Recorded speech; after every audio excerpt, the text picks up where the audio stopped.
मी निलगड ज्ञाती संस्थेचे अध्यक्ष रवींद्र चौडेकर. आपल्या देशात आता सध्या लोकसभेचे इलेक्शन चालू आहे.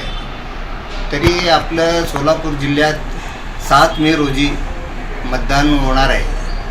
तरी आपल्या सर्व मतदारांना विनंती करतो की वारंवार लोकशाहीचं ते मतदानाचं टक्केवारी घटत आहे. त्यामुळे आपण जास्तीत जास्त लोकसंख्येने टक्केवारीनं जास्त मतदान करून ते आपल्या लोकशाही बळकट करावी असं मी सगळ्यांना विनंती करत आहे. कारण काय, टक्केवारी जेवढं कमी होतं ना तेवढं आपल्याला घातक आहे.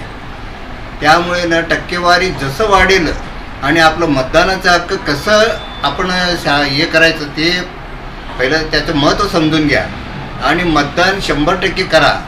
आणि मतदान न करण्याचं टाळूच नका. मतदान 100% करावं असं माझी विनंती आहे.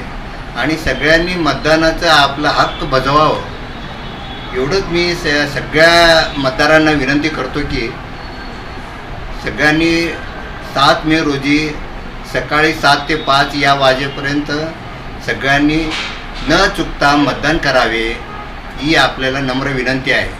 मतदानापासून कोणीही वंचित राहू नका एवढं मी सगळ्यांना कळकळीची विनंती करतो की सगळ्यांनी मतदान करावे.